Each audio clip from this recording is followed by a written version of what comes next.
In 1948, the sound of freedom wasn't a speech, it wasn't a song, it was a roar. Every 3 minutes, day and night, rain or shine, for 15 months straight. If you lived in West Berlin in 1948, this noise meant one thing: you might live another day. But down on the streets, below the roar of the engines, there was silence. The silence of a city being slowly strangled to death. 2 million people, trapped, freezing, and starving.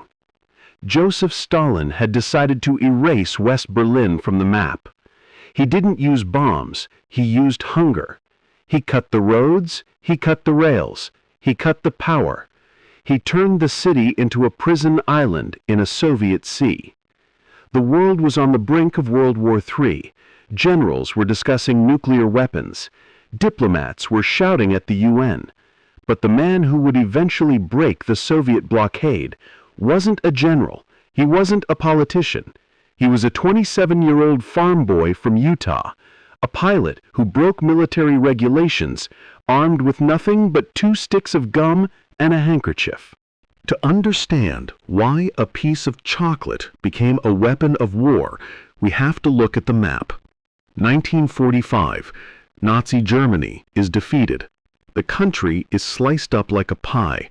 The Americans, British, and French get the West. The Soviets get the East. And deep inside the Soviet sector, 100 miles inside, lay the capital, Berlin. It was also divided. West Berlin was an island of democracy, surrounded by the Red Army. Stalin hated it. He called it a bone in his throat. He wanted to swallow it whole. June 24, 1948. The trap snaps shut. The Soviets blocked all access. No food could enter, no coal for heating. West Berlin had only 36 days of food left, 45 days of coal. The calculation was cold and simple: starve them until they surrender. The American commander, General Lucius Clay, had 2 choices. Choice 1, send in the tanks to break the blockade. That means World War III. Choice 2, give up Berlin to the Soviets. That means losing Europe. But Clay chose option 3, an option so impossible, so ridiculous, that even his own advisors called it crazy. If we can't drive the food in, Clay said, we will fly it in. Everything: flour, coal, milk, gasoline, salt. For 2 million people, by air. It had never been done in history. The math didn't make sense. They needed to land a plane every 3 minutes, 24 hours a day, for an indefinite amount of time. They called it Operation Vittles. Enter Lieutenant Halvorsen. He wasn't thinking about candy. He was thinking about survival. Flying the Berlin airlift wasn't a delivery run. It was combat flying without the guns. The pilots had to fly through 3 narrow air corridors. If they strayed even a mile off course, Soviet fighter jets were waiting to shoot them down, or buzz them so close the turbulence would flip their cargo planes. And then there was the weather. The German winter of 1948 was brutal. Fog so thick you couldn't see the wingtips. Ice weighing down the propellers. Pilots were flying on 4 hours of sleep. They were hauling coal dust that coated their lungs. Halvorsen later recalled the mood. They were doing their job, yes, but they hated the Germans. Think about it. Just 3 years earlier, these same pilots were bombing Berlin.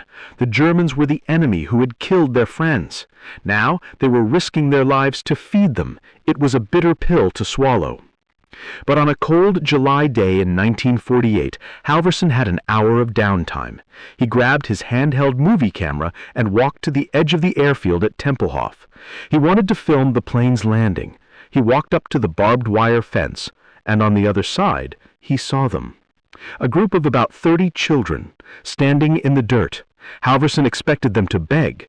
Everywhere else in Europe, kids would run up to American soldiers shouting, "Chocolate, gum, cigarettes."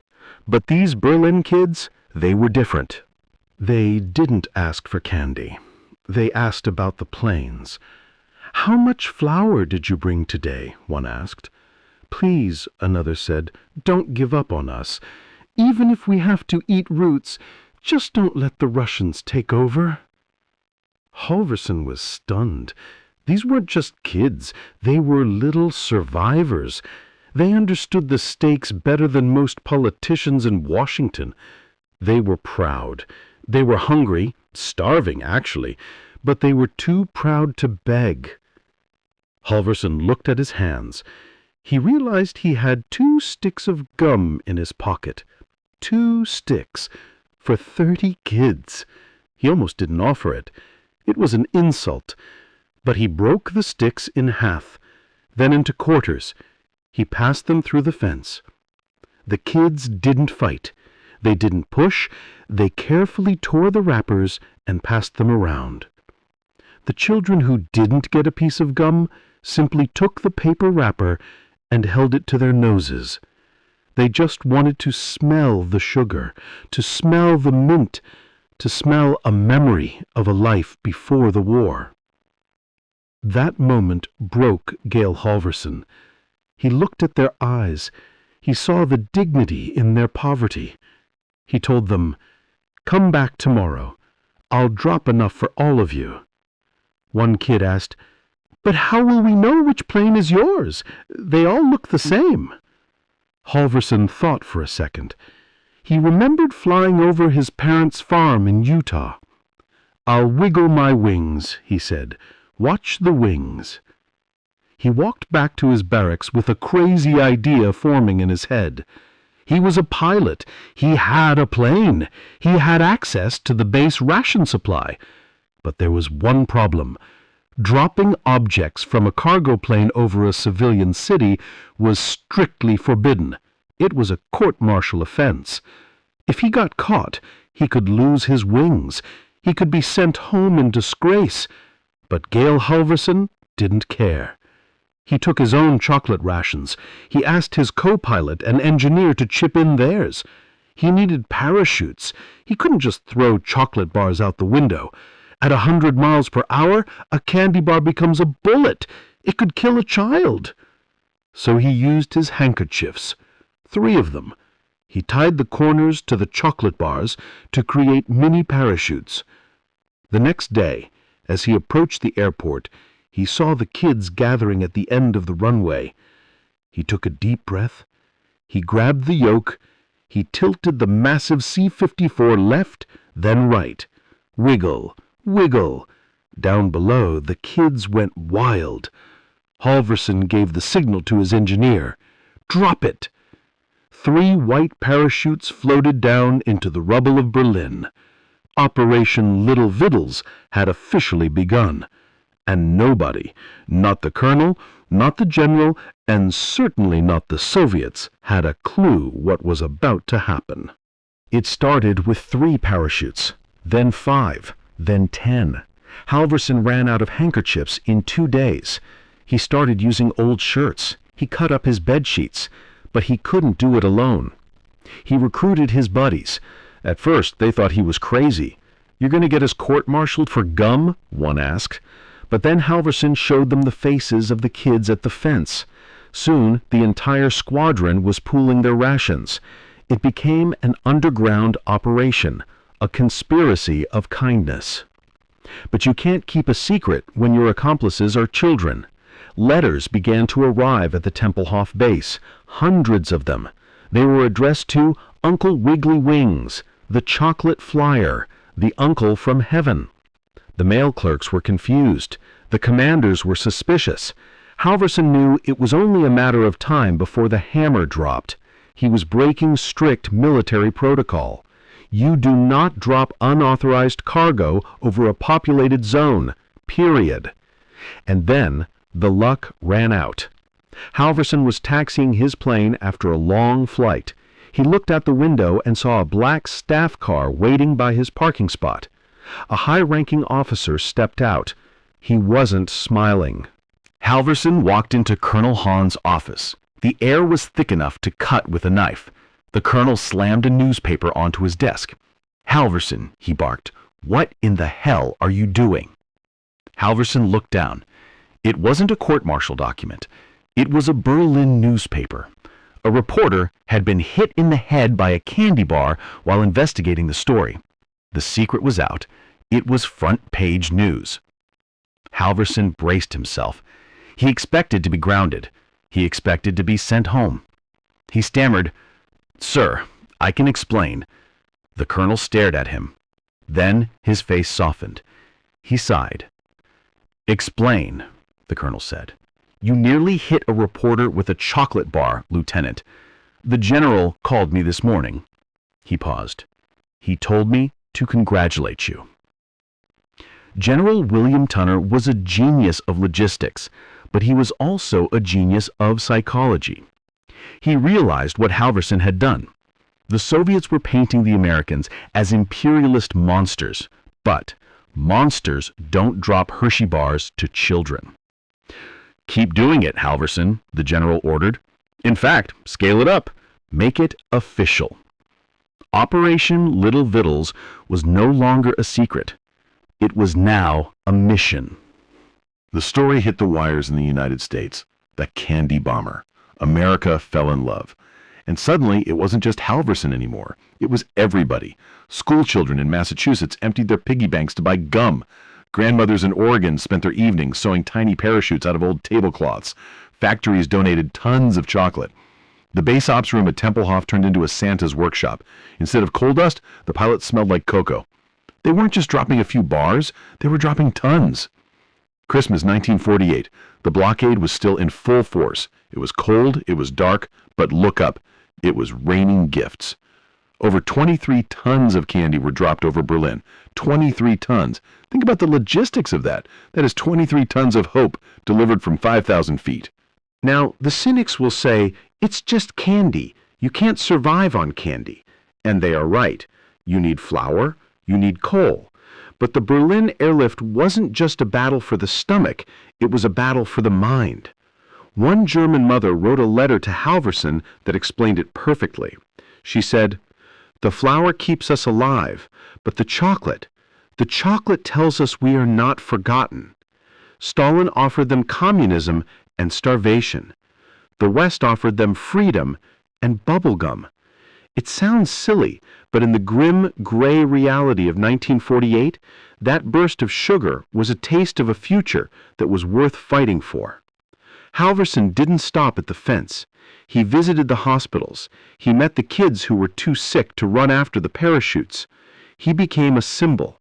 To the German people, the sound of the engines changed. It was no longer the terrifying roar of bombers. It was the sound of angels. The Soviets were furious. Their blockade was failing.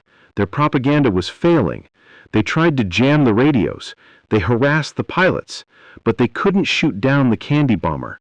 The PR disaster would be too great. So Stalin had to make a choice that would define the next 40 years of history. In the end, it wasn't a nuclear bomb that broke Joseph Stalin's will. It was the relentless roar of engines. On May 12, 1949, after 322 days of darkness, the barriers were lifted. The blockade was over. The Berlin airlift remains the greatest humanitarian aviation feat in history. The Allies didn't just feed a city, they saved a civilization. But for Gail Halvorsen, the mission didn't end in 1949. Gail Halvorsen went home. He got married. He had kids. He continued to serve in the Air Force.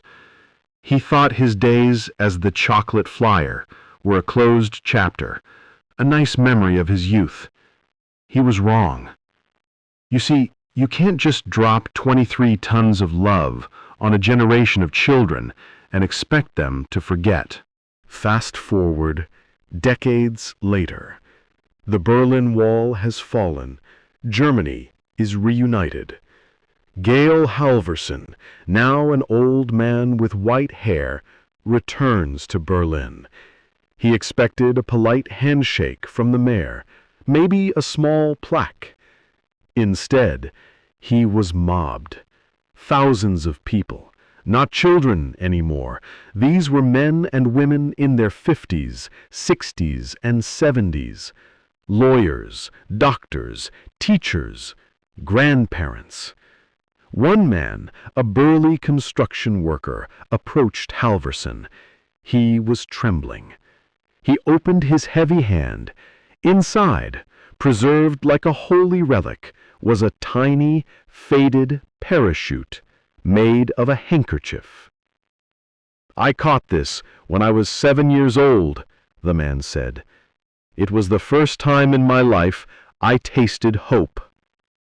He didn't just keep the chocolate, he kept the parachute for 50 years. Another story tells of a Mercedes-Benz executive who hosted a dinner for Halvorsen. He told the pilot, "Mr. Halvorsen, I am a wealthy man now. I can buy all the chocolate in Switzerland, but nothing will ever taste as sweet as that one stick of gum you dropped in the mud in 1948. Why? Because that gum told a terrified little boy that the world hadn't forgotten him, that somewhere, up in the clouds, someone cared." Gail Halvorsen passed away in 2022.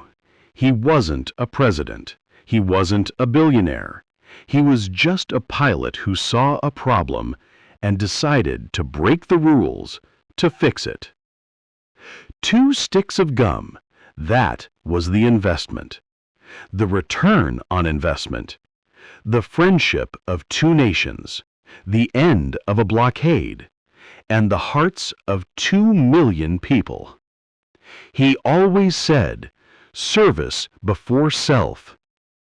If you give out of a sense of service, you get more out of it than the person you give to. In a world that is often filled with blockades and walls, we could all use a few more candy bombers. We could all use a few more people willing to wiggle their wings. Gail Halvorsen proved that kindness is a universal language. I want to know, what is the smallest act of kindness a stranger has ever done for you? Let's fill the comments section with some positivity today. Share your story below. I'll be reading them. If this story moved you, then you are going to love our next documentary. We are covering the Christmas truce of 1914, the night soldiers stopped killing each other to play soccer. Make sure you are subscribed and have the bell turned on so you don't miss that. Remember, history isn't just dates and wars, it's people. Thanks for watching. Keep looking up.